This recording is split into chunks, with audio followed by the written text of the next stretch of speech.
Hi friends, ಅಮ್ಮನ ಕೈ ರುಚಿಗೆ ಸ್ವಾಗತ. ಆಲೂಗಡ್ಡೆ ಸಾಗು ಮಾಡೋದು ಹೇಗೆ ಅಂತ ನೋಡೋಣ. ತುಂಬ ಈಸಿಯಾಗಿ 10 ನಿಮಿಷದಲ್ಲೆಲ್ಲ ಆರಾಮ್ಸೆ ಮಾಡ್ಕೊಳ್ಬೋದು. ತುಂಬ ರುಚಿಯಾಗಿರುತ್ತೆ.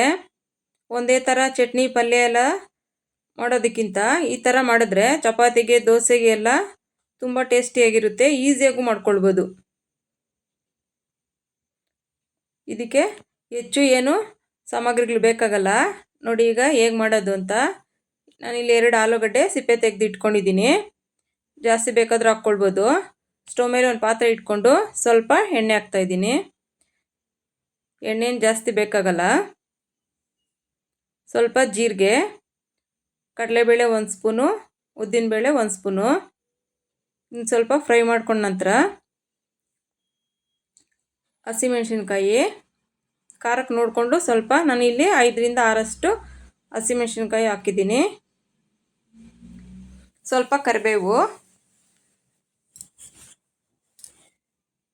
ಈರುಳ್ಳಿ 1 ಸಣ್ಣದಾಗಿ ಕಟ್ ಮಾಡಿರೋ ಅಂಥದ್ದು. ನಾನಿಲ್ಲಿ 4 ಜನಕ್ಕಾಗೋಷ್ಟು ಮಾಡ್ತಾಯಿದ್ದೀನಿ.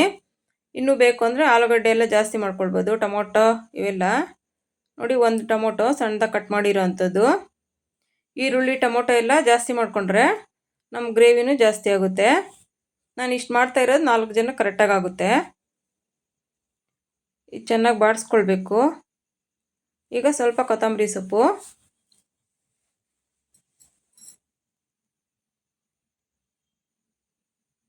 ನೋಡಿ ಆಲೂಗಡ್ಡೆ ಸಿಪ್ಪೆ ತೆಗೆದು ಮ್ಯಾಶ್ ಮಾಡಿ ಇಟ್ಕೊಂಡಿದ್ದೀನಿ, ಅದನ್ನು ಸೇರಿಸ್ತಾ ಇದ್ದೀನಿ.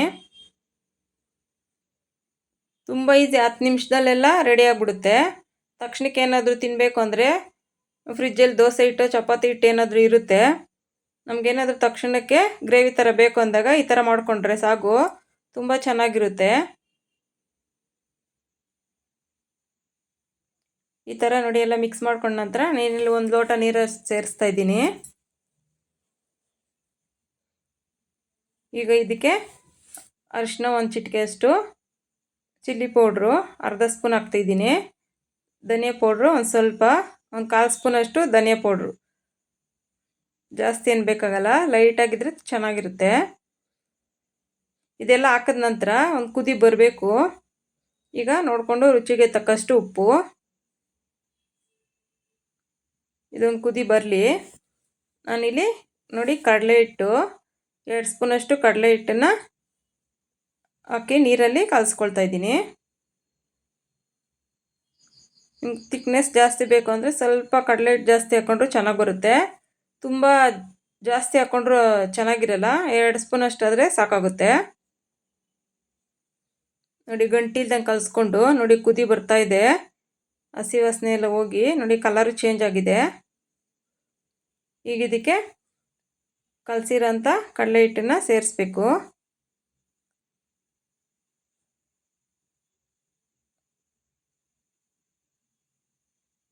ನೋಡಿ ಕಡಲೆ ಹಿಟ್ಟು ಹಾಕಿದ ನಂತರ ತಳ ಹಿಡಿಯುತ್ತೆ.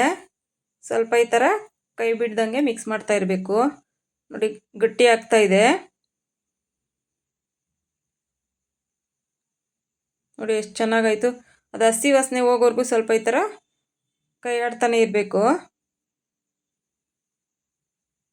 ಇನ್ನೂ ಬೇಕಾದರೂ ತೆಳು ಮಾಡ್ಕೊಳ್ಬೋದು. ಇನ್ನು ಸ್ವಲ್ಪ ನೀರು ಸೇರಿಸ್ಕೊಂಡ್ರೆ ಸ್ವಲ್ಪ ಗಟ್ಟಿನೇ ಇರಲಿ ಅಂದರೆ ನೋಡಿ ಅದಕ್ಕೆ ಮಾಡಿಕೊಂಡ್ರೆ ತುಂಬಾ ಚೆನ್ನಾಗಿರುತ್ತೆ. ಚಪಾತಿಗೆ ದೋಸೆಗೆ ಎಲ್ಲದಕ್ಕೂ ಅಷ್ಟೇ. ನೋಡಿ ರೆಡಿ ಆಯಿತು. 10 ನಿಮಿಷದಲ್ಲಿ ಆಲೂಗಡ್ಡೆ ಸಾಗು ರೆಡಿ ಆಯಿತು.